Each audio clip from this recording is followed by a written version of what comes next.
The question is that there is a witness mentioned in Surah Hud. Who is this witness? Read. Yes. أعوذ بالله من الشيطان الرجيم بسم الله الرحمن الرحيم أفمن كان على بينة من ربه ويتلوه شاهد منه ومن قبله كتاب موسى إماما ورحمة أولئك يؤمنون به ومن يكفر به من الأحزاب فالنار موعده فلا تك في مرية منه إنه الحق من ربك ولكن أكثر الناس لا يؤمنون. The Arabs have understood the meaning all right, but to keep the English-speaking abreast of us, I'll shortly explain the meaning of this verse.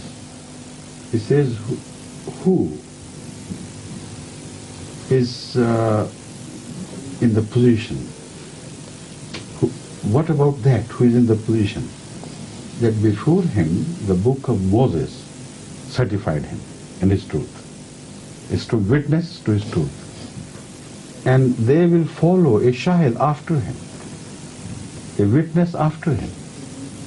So one who is sandwiched between two great witnesses in the name of God. One is supported by the book of Moses so clearly that he is being mentioned there in the clearest possible words. And there is one to follow him. He is going to be a great shahid as well. According to these Muslims, the ulama who have written books against Ahmadiyya, there shouldn't be any meaning to this verse. Because no shahid according to them would ever come. And shahid of the status which should befit the style of this verse. Not an ordinary man, a shahid like Moses, a shahid who can be bracketed with the book of Moses in authenticity. Unless he hears from God, unless he is raised from God, how can he be that shahid? So according to the other non-Ahmadis, ulama I mean, such a shahid is neither born nor shall ever be born. If he comes, he has to crash through the seal of Khatam al-Anbiya, otherwise he can't go across. And this cannot happen according to them, according to anybody else either. So no shahid. So what about this verse of the Holy Quran? Where will they shove it aside during their contemplation as to what will be the future of Islam? It's very clear, thank you very much for pointing out. It cannot be interpreted in any other way. The message is so clear and distinctly clear. It says, look at the Holy Prophet and his status.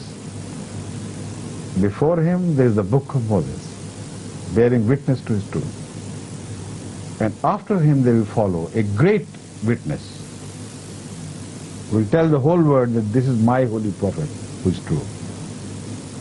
We believe this is the Imam Mahdi and this is the Messiah to come, and this is who is referred to. So sometimes they say Imam Mahdi is not mentioned in the Quran, the Messiah is coming is not. This verse stands to answer their allegations and to prove their falsehood in such a belief.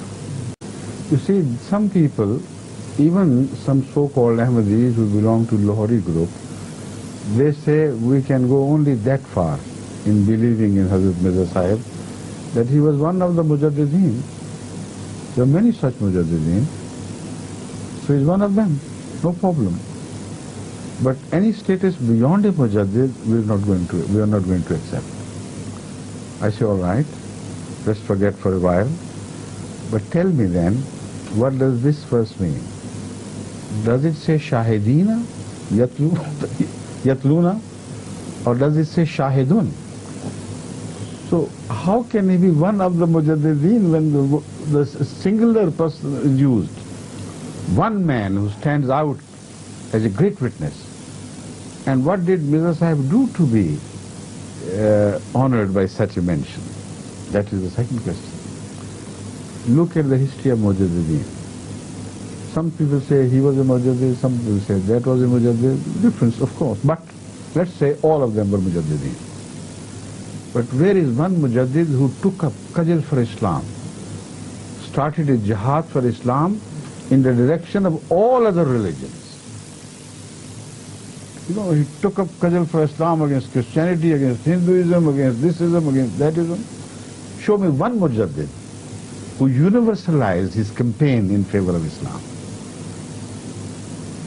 This is the nukta which was for the first time realized by Hadhrat Baba Ghulam Farid Chacha Sharif, a great saint in India, in Pakistan, who is from Chacha Sharif. He is so highly respected that there are still maybe more than 10 million Muslims in Pakistan who revere him for his greatness and for his holiness. Ulama went to him repeatedly for seeking an edict against Hazrat Masih that he was kafir, no longer a Muslim. He said, no, I will not do it. When I pray, I see him as a Sadiq. So once he went out after a rainfall during the monsoon season and sat on his sand dune, pondering over God and this and that, enjoying his memory of Allah. And there was a deputy with him whose name was Ghulam Ahmad. Suddenly he said, "Oh, what a man, what a man." He started, paying the visits to in all corners, like a warrior who goes to challenge for a bout, this and that and that. This is the expression which he said in Punjabi, which means he goes in all directions and challenges everybody. So this deputy of his, who because of this became an Ahmadi later on, he reports it. He said that when he said, I was surprised, I thought he was remembering God in general. So he asked him, "Oh, my master, what do you refer to?" He said, "I was referring to Mirza Ghulam Ahmad." He said, "What of him?" He said, "I was always wondering, there were many very pious people, great people, but no one among them, although they were in status, they were very high, was entitled a prophet." So what did Allah see in him? Distinct from all other previous holy people in Islam, that he is referred to as a prophet. Now he didn't deny him, but he was wondering about it. It was puzzling him. He said, "Today suddenly God has opened up my mind and he has solved this issue for me. There was no man before him who challenged all religions of the world for the sake of his master, Hazrat Muhammad Sallallahu Alaihi Wasallam, and went sometimes to Christians, sometimes to Buddhists, sometimes to areas and this and that. All his life he kept fighting for the sake of Islam in all directions. And Muhammad Sallallahu Alaihi Wasallam's servant could not be entitled a prophet unless he was universal in nature, like his master was." This was the issue resolved by him with the help of God. This is a wonderful nukta, Holy people they were, like prophets of Israel. This is the beauty of the saying of Muhammad Sallallahu Alaihi Wasallam. Prophets of Israel were sent to smaller entities of people, smaller denominations, not universal. And they were prophets only in time. They were not permanently prophets forever. Hazrat Muhammad Rasulullah comes and he completely transforms the definition of prophethood. He addresses the whole mankind, not to a tribe alone. Inni Rasulullahi alaykum jamiyya. And then a prophet for all times to come.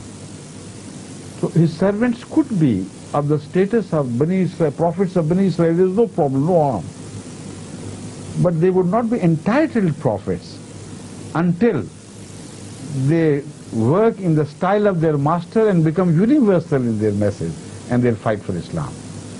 So this was the nukta which was revealed to him by God, not in words but through inspiration, and which I learned from him. It's a very powerful and very convincing nukta, isn't it? I heard it from his son, Bashir Ahmad. Deputy Bashir Ahmad, he had died before I went to his district and his village. It was his son Bashir Ahmad, Deputy Bashir Ahmad, he's also died now, who told me in the presence of all the Ahmadis of how his father became an Ahmadi. Although he was a Khalifa of Hadhrat Baba Ghulam Farid.